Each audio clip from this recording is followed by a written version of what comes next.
Bismillahirrahmanirrahim. Assalamualaikum warahmatullahi wabarakatuh. Alhamdulillah wassalatu wassalamu ala Rasulillah wa ala alihi wa sahbihi wa mawala. Para santri yang dimuliakan oleh Allah Subhanahu wa taala, alhamdulillah kita kembali bisa melanjutkan pelajaran kita, pelajaran adab. Insyaallah di pertemuan ini kita akan membacakan Al-Afatut Tasi'ah min Afatil Lisan, penyakit yang ke-9 dari penyakit lisan, yaitu an-namimah. Namimah dalam bahasa kita disebut dengan adu domba, ya, merusak hubungan antara dua orang dengan menyampaikan perkataan keduanya dan dibenturkan sehingga mereka berdua bertengkar. Dalam Islam ini dilarang, termasuk dosa besar. Ya, fil hadis dari Nabi sallallahu alaihi wasallam, dalam suatu hadis dari Nabi sallallahu alaihi wasallam, beliau bersabda, la yadkhulul jannata qattatun, tidak akan masuk surga orang yang mengadu domba.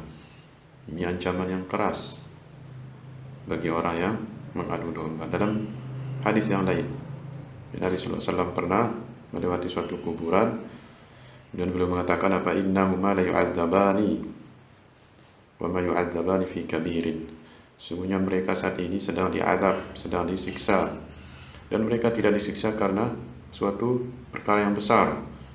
Ya amma ahaduhuma fakana la yastatiru minal baul. Adapun yang pertama, dia disiksa karena tidak memperhatikan baulnya, air kencingnya.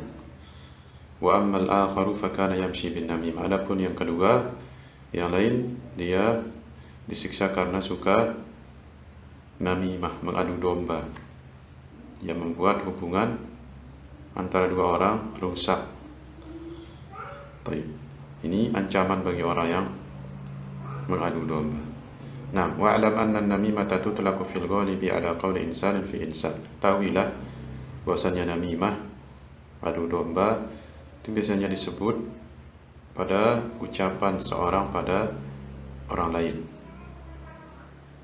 Ya, qawlu insanin fi insan, ucapan seseorang pada orang lain.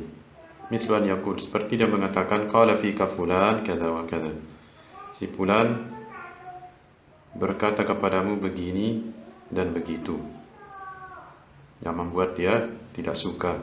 Walaysat makhsusatan bihadza, dan tidak khusus pada menyampaikan ucapan ini saja. Bal hadduha kashfu ma yakrahu kashfuh, bahkan batasannya sampai menampakkan, membongkar apa yang dibenci untuk dibongkar. Sawa'un kana minal aqwal awil a'mal, sama saja apakah itu berupa ucapan-ucapan ataupun perbuatan-perbuatan. Hatta law ra'ahu yadfunu malan li nafsihi fadzakarahu, sampai-sampai seandai kata dia melihat, dia menyembunyikan harta untuk dirinya, fadzakarahu, dia pun menyebutnya. Fahuwa namimah, ini namanya namimah. Jadi umpamanya si A ingin merusak hubungan antara si B dan si C, maka si A ini datang kepada si B yang pertama dan mengatakan kepada si B sesuatu yang membuat dia tidak suka kepada si C. Kemudian tidak cukup sampai di situ, si A ini datang lagi kepada si C dan mengatakan sesuatu yang membuat si C ini tidak suka kepada si B.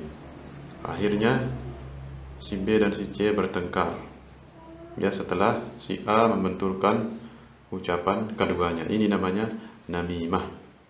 Dan si A ini namanya adalah namam, orang yang mengadu domba. Baik. Wa kullu man nuqilat ilaihi namimah, setiap orang yang dinukil kepadanya namimah, yang disampaikan kepadanya namimah,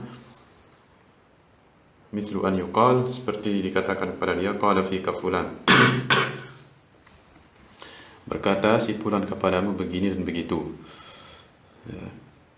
Aw fa'ala fi haqqika kadza kadza, atau si fulan telah berbuat begini dan begitu pada hakmu, atau yang semisal dengan itu. Fa'alaihi sittatu asya, maka wajib bagi dia 6 perkara. Ya, 6 perkara yang harus dihadirkan ketika ada orang yang datang membawa namimah, yang pertama adalah alla yusaddiqa an-naqil. Adalah dia tidak membenarkan, ya, tidak percaya kepada orang yang nakil tadi, ya, mengadu domba. Li'anna an-namam fasik, karena orang yang menyampaikan namimah, dia adalah orang yang fasik, ya, namam. Orang yang terjatuh pada perbuatan namimah terjatuh pada perbuatan dosa besar, ya, dan dia adalah orang yang fasik. Dan persaksian orang yang fasik itu tidak diterima, mardud, ditolak. Taib atsani an yanhahu an dzalika wa yansahahu. Yang kedua, dia hendaklah melarang dia untuk namimah, ya, melarang dia dari namimah, wa yansahahu, dan berusaha dia berikan nasihat dengan cara yang baik, memberitahu dia bahwa itu adalah dosa. Baik, atsalis an yabghadahu fillah, hendaklah dia benci orang yang mengadu domba tadi fillah, karena Allah Subhanahu wa taala, ya, sesuai dengan kadar dosa yang dimiliki. Ya, dia benci karena dosa yang dimiliki, sesuai dengan kadar dosa yang dimiliki, dan dia sukai dia sesuai dengan kadar keimanan yang dia miliki. Fa innahu baghidun indallah, karena orang yang fasik atau orang yang berbuat dosa itu dibenci di sisi Allah Subhanahu wa taala. Baik, ar-rabi alla yadhunna bi akhihi al-ghaib as-su.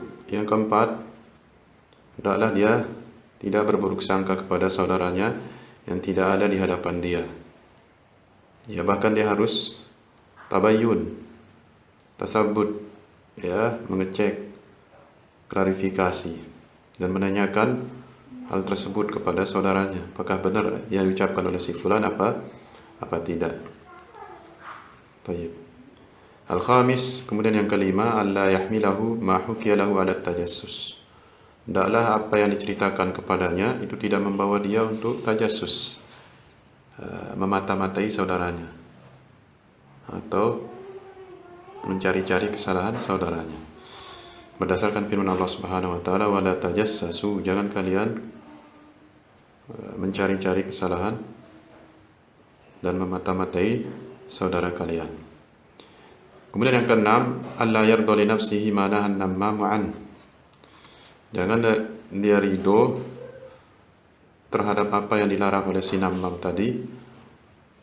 Umpamanya si namam mengatakan, si fulan mengatakan begini-begini kepadamu, tapi jangan kau kasih tahu si fulan. Itu jangan dihiraukan. Ya, bahkan dia harus klarifikasi, dia harus tabayyun. Fala yahki namimatahu, dan kemudian setelah dia dikasih tahu oleh si namam, jangan pula diceritakan namimahnya. Ya.